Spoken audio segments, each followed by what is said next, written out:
Wednesday. Marked 1 4-year with no felony convictions for me. Thank you. Not easy, not with all those stupid laws we got in this country. Like what you can grow and where you can grow it.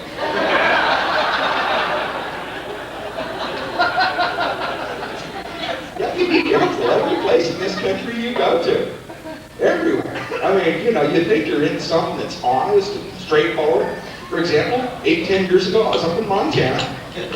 Saw a chance to make an honest dollar, I thought. Helped out the lonely cowboys up there. Do we have anybody from Montana here? Oh, just this one person here, okay. Well, you could probably identify with this. Maybe not, I don't know. Sheep herder. No, not a sheep herder. Well, let's put it this way. My business, my escort business was going well. Until they found those 7 cases of woolite in the back room. Turns out there's a law called the Mann Act. I had no idea. You're laughing, I'm paying sheep on them. This check's for you.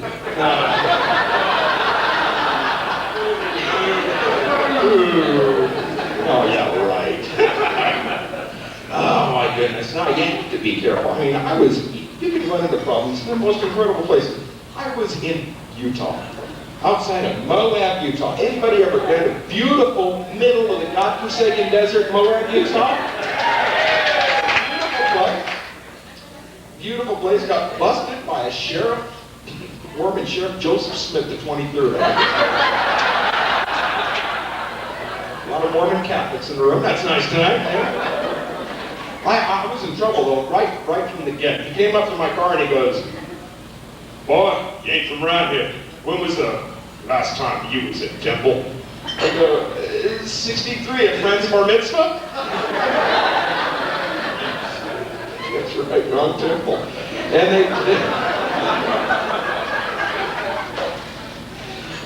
they threw me out of Utah on a JDLR. Just don't look right. Shocked me. And I tell you, Colorado's got some stupid laws, folks. I'm sorry to tell you. Oh, dumb laws. What do you think the dumbest law is in Colorado? Make my day. Make my day. Okay, that's a dumb one. I found what I think to be the dumbest law is that you cannot hunt deer with any motor vehicle.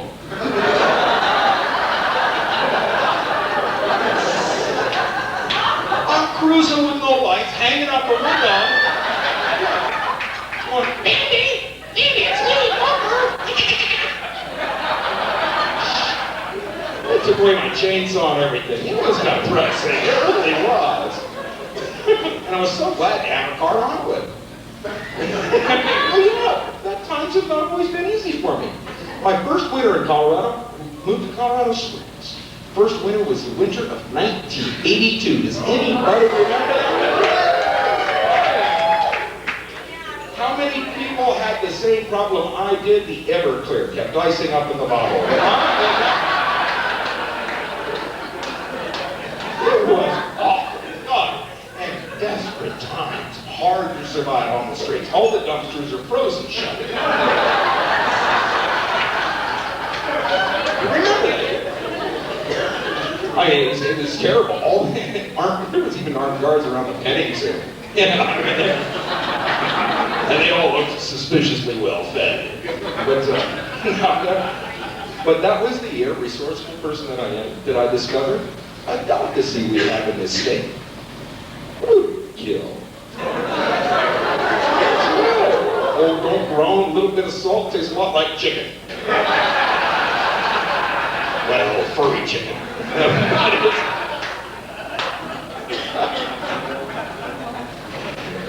But one afternoon I was arguing over lunch with some magpies.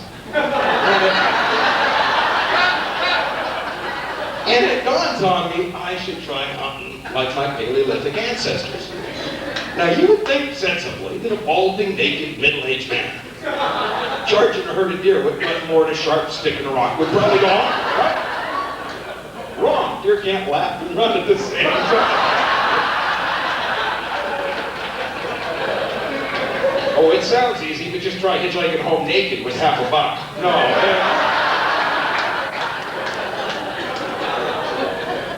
Doesn't work at all. Doesn't work. And I thought I was a strange person. Actually, I thought I was normal. The rest of my family thought I was pretty damn strange.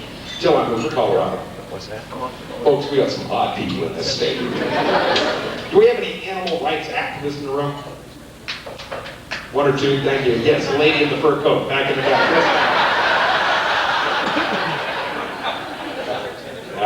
A friend of mine, Eddie, is just an odd sort of a fellow. He had a moment of crisis up in Bailey At Wits End, I guess it was.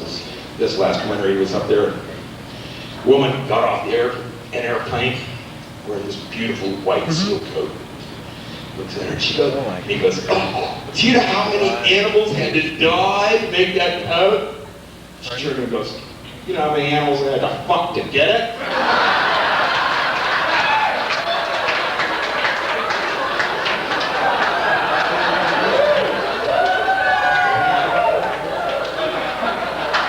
Last I saw it, he had a sheep in his bedroom and he was eating steak tartare. Just totally devastated. But life has gotten better for me since I moved to Colorado. It really has. I've settled down, met the girl of my dreams. Then I married her sister. It can happen. No, I love being married. My applause, how many married people do we have here tonight? Yeah, good job. Now, how long have you two been married? How long have you two been married? About a year and a half? All right, so I guess this is like marriage 201 or something, 202. It's the first time you waited this long? Jeez, talk about fear of commitment, my goodness. Well, and you're enjoying marriage, right?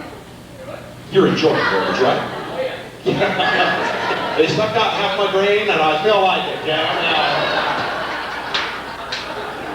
Marriage is great. I love marriage. I really do. It's just, there's so many things that you have to go through, though. Well, for example, when you get married, I don't know, do you guys have kids yet? One on the way? Great. That's fantastic. I've got 3 children. Scares the shit out of you. Oh God, he's spilled into the gene pool. Oh no. But it's true. I settled down. I got 3 beautiful little daughters that I just adore. But I tell you, life has to change a lot. Now, have people given you a lot of advice, like what to do with children? For example, let me tell you this one good bit of advice. Everybody here in this room will agree with me. Never hire a babysitter. No. Just do what the rest of us do. Give them a Quaalude and a beer. Knocks them out for hours. Of course, they wake up going, "Daddy, make the voices stop." You know. But you'll find that you have to. You have to change your life a lot. You can't do all those things that you've always wanted to. You know, for example, I don't smoke dope anymore. I don't, honestly. Well, I've already smoked so much I've forgotten. I mean, I do remember one year I smoked so much dope that I killed 2 canaries. But that's a coal mining joke that nobody's gotten yet. That's all right. But it'll probably work well in Pennsylvania. But yeah, I'm like gun chemicals the EPA hasn't discovered yet.